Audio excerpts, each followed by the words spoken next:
So, let's see, Aries. No? Sino ba yung nag-iisip sa inyo, Aries, at bakit na kayo naiisip? No? So, let's see. Kuha tayo ng one card for you, Aries. Tingnan natin. Sino ba tong taong nag-iisip sa inyo? For Aries, please. Tingnan natin. So, you have this powerful, no? So, kung sino man to, no, Aries, no, so vice versa, no, so this person, sabihin natin successful na person, di ba, with the powerful, stable na tao, no, someone na pwede ring may kulay buhok, literal, babae, lalaki, no, gender, right, no, so yan, no, very fiery din, no, kumaga, confident sa sarili, no, so yan, no, kumbaga parang independent, no? Someone na independent, no? So, ayun yung nakikita ko rito.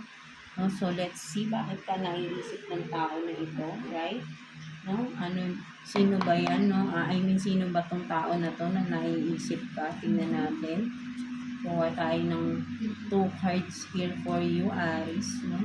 Bakit kanya sino ba to, no? Clarify pa natin. No? Clarify ba natin?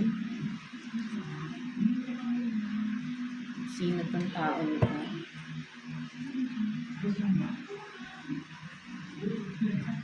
So, you have this, no? The Hierophant, no? The Hierophant, and then the Moon. No? So, yeah, ito yung tao na sabihin natin na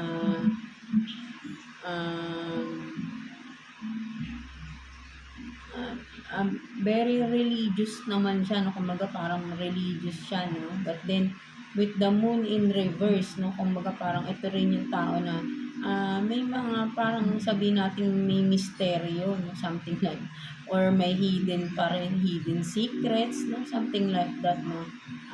Pinapakita niya na really madasalin siyang tao, no? Something like that, no?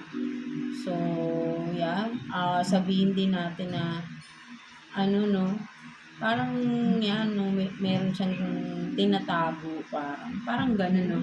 Ito yung tao na may mga sikreto din na sa sarili niya, no, something like that, no, na ayaw yung sabihin, maybe spiritual, no, may pagka-spiritual siya na hindi niya masyadong sinasabi yun, kumbaga parang sinisikreto niya itong mga yung something na spiritual niya, no, mga Aries natin. Parang may sikreto or may mystery. Something like that. So, yeah, tignan pa natin, no, bakit pa ba naiisip ng tao na yan, no? Let's see, bakit kanya naiisip, no? Kuha pa tayo dito ng 2 cards for you, Aries. Bakit kanya naiisip? For Aries, no? Let's see. Tingnan natin. Bakit kanya naiisip? Tingnan natin, Aries.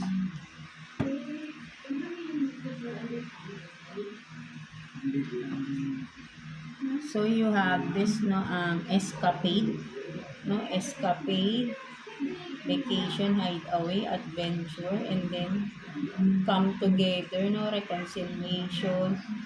So, ang nakikita ko rito, no, mga Aries, no, kaya ka naiisip ng tao nito, parang nasa crossroad siya ngayon, no, for some of you Aries, no, parang iniisip niya, no, kung aalis ba siya, parang nag-iisip siya kung aalis na ba siya sa connection nyo, or makikipag-reconcile ba siya, or totally aalis na with the escapade here, no, parang totally magdi-disconnect na siya, or yun nga, no, kung makikipag-reconciliation or itutuloy pa tong relasyon ninyo, something like that, no. So, ayun yung nakikita ko rito, no, may pag-iisip tong tao na to, or sabihin natin parang may decision siyang pinag-iisipan na gagawin, no? Something like that, no.